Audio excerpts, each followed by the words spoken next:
Good morning, everyone. So it is the first day of fall, and this is the fall equinox, and it's about 85 degrees or 80 degrees here in Tennessee. It feels like summer, except it's not humid, but it's very hot. I'm in the shade by the barn, and I just thought I'd come out and talk to you guys because it's been a while since we just talked, since actually the beginning of these videos. So where are we at? We are in our RV in the driveway of Corey and Brian's home in Tennessee, eastern Tennessee by the mountains. And we've spent a lot of time looking at land. You guys know that. You guys have journeyed with us on a lot of it. We just love exploring. We've been driving around a lot. It never fails to put me in awe of the beauty of God and nature and seeing the mountains. And it's like whenever I look at the ocean, I get the same feeling of the vastness of the Creator, the vastness of the creation that this is, this thing called Earth and nature and life,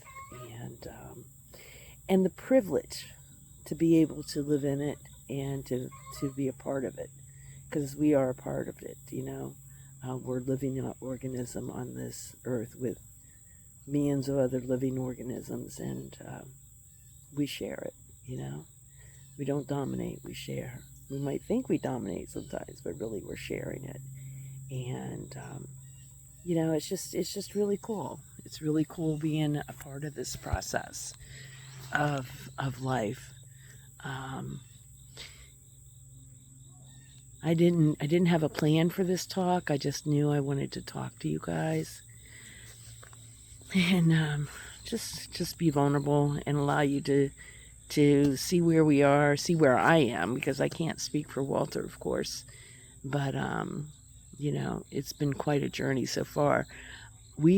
I can't keep saying we. I have been through so many emotions, from fear and excitement and anxiety and being overwhelmed and then shutting down for a little bit and then being agitated and irritable and, like I have 100 million feelings every day, all day long, and but they always end with gratitude.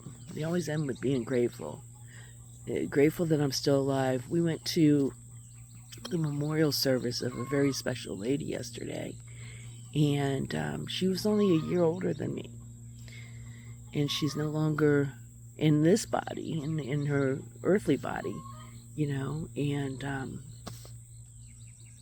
every time that happens, because it's happened time and time again, where someone my age, some people younger than me, have passed, and I think, oh my God, I really got to grab hold of every moment, because I never know when the last one will be.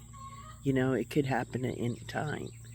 And I am not in control of my life. My life is being guided, and the journey's already planned. I'm just a spectator and a participant at the same time. Isn't that amazing? But I wanted to share a reading with you guys before we go on. I bought this book when we first moved here. I don't know if you can see it. Oh, it's backwards. Everyday Spirit, a day book of wisdom, joy, and peace.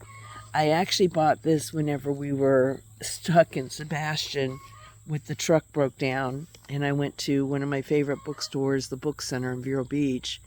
I was born in Fort Pierce, and I lived most of my life in Vero Beach, raised my children in Vero Beach. In that book center, I remember when it started out as a used bookstore in a very little cubbyhole shop, one of those ones where you just got to dig through everything and there's barely room to breathe. And now it's a huge, huge, beautiful center And that just shows us that we all can achieve our goals and dreams if we're willing to put in the time struggling, you know. So this is today's reading, and it's called Building a Prayer. So I'm just going to read it to you. Building a prayer.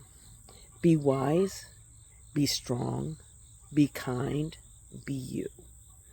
Decades ago, a prayer would organically come to my heart every day. Was the simple, may I be wiser and kinder. That mantra was useful to me in small moments of my busy life, encouraging the growth of wisdom and compassion. Years later, the prayer would change, along with the understanding. In order to practice wisdom and kindness, I needed a lot of strength and courage. The growth of spiritual knowledge, although the most natural thing for the soul, doesn't come so naturally amidst the noise of the world. Like any other educational process, it requires devotion, dedication, persistence, focus, strength, tenacity, and tapas, burning desire, to stay the course. I gotta remember where to look. And the prayer became, may I be wiser and kinder and stronger. I chanted this within the years while swimming, walking, or running. They say that all roads lead home, and this is surely true of spiritual paths. Everything we learn is processed through our hearts. So how we think of ourselves becomes vitally important. Being honest about who we are, authentic about how we express ourselves, and sure about how completely loved we are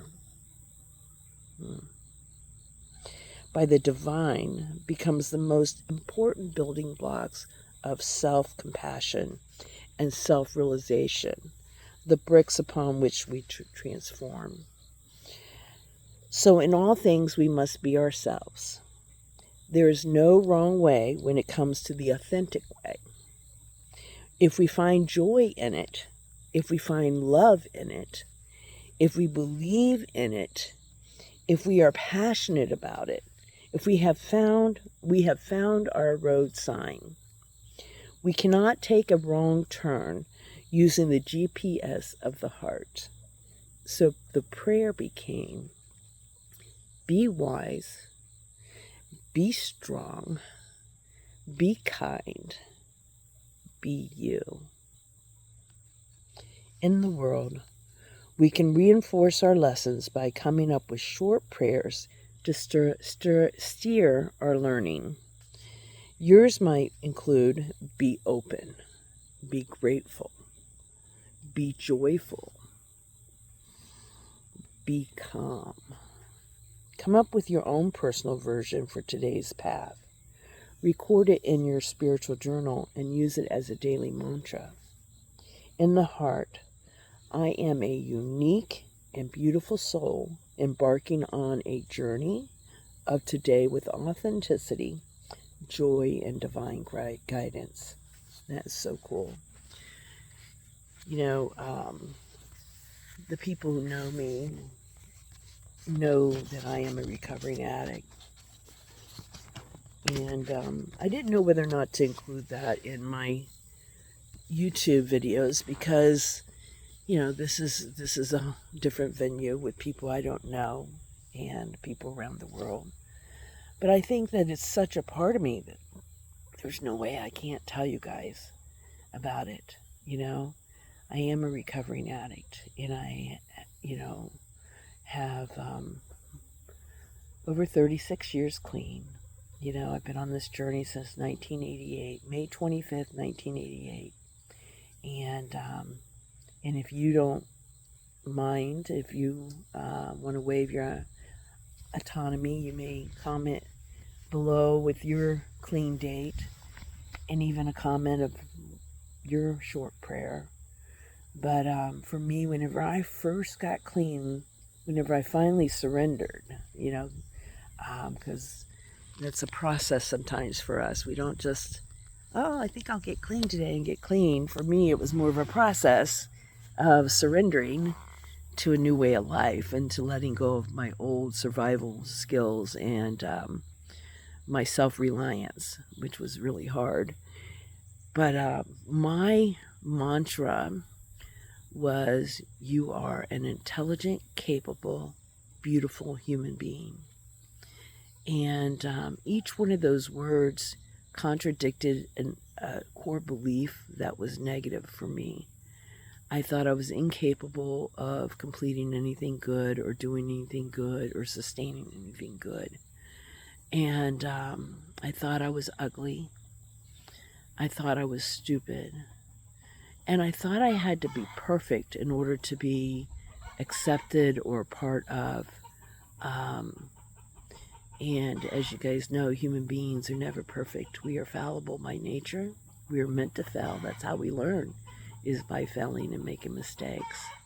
So that was my mantra, and it really carried me through a lot of things. You know, I got clean with a 9th grade education. I was a single parent, 2 kids. And that first year I went to night school 4 nights a week with the support of so many people. I mean, different people would watch the kids on different nights, including my father, which will always hold a special place in my heart because I remember watching him go for his GED when he was 35. And here I was at 29, 30, going for mine. And I got my GED the first year clean. And then I went to college. And I thought I could never go to college. And I thought I would fail many times. I almost gave up. And through the support of everyone that loved me and other people that were doing it too or have gone through it, I was able to sustain my motivation and to keep showing up, persevere. The stress and the difficulty of going to school 4 nights a week while working full time, maintaining recovery and raising 2 children on your own. That's a lot. It was a lot. I don't know how I did it. I just did it one day at a time. That's what I was told. I only had to do it 1 hour at a time, really, is what somebody told me. And, you know, I was able to graduate with, I was on the dean's list in the community college, and then I was on the president's honors list in the university. So I proved to myself that I wasn't stupid and I was capable. And over time I started realizing that the things that I thought were ugly were just me, and they weren't ugly. There was just people around me that made me feel ugly. And that it's okay to make mistakes, because I also can correct them and I can overcome them and I can move forward and make new mistakes because I'm never not going to stop making mistakes, because I'm never going to stop learning. So where we are now is Walt and I have put an offer on a property about a week and a half ago before he went to Florida. So it was a little bit longer than that. And we are waiting to hear if the title cleared. So they got that 2 weeks ago Monday, or was it Friday? I don't know. They have 10 business days to clear it, so it should come up this week. I'm a little worried that it's taken time, but maybe the people were just overwhelmed, you know, and took their time. But I'm praying, you know, that if it's meant for us, I know that if it's meant for us, it'll come to us.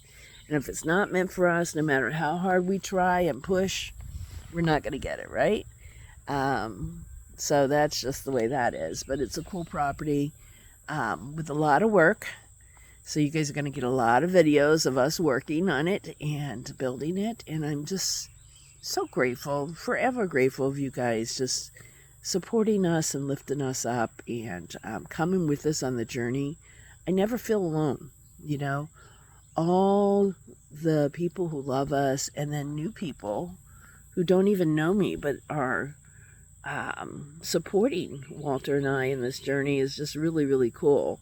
And I say a lot, so I'm sorry about that. Hopefully I'll learn not to do that. But today I'm grateful. Every day I'm grateful, but today I just feel really grateful. If you can hear the bird chirping, hear them? And the leaves are falling off the trees. And the chickens got quiet.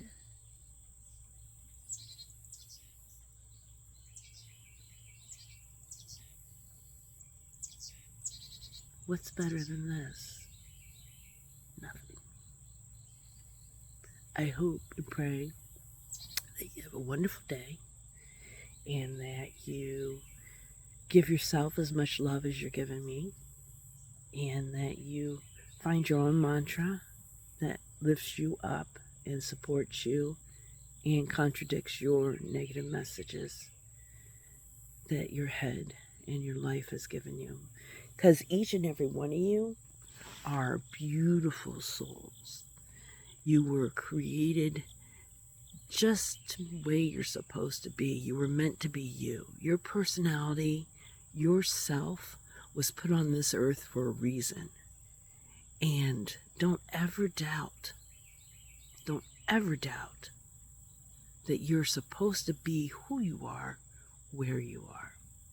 Namaste.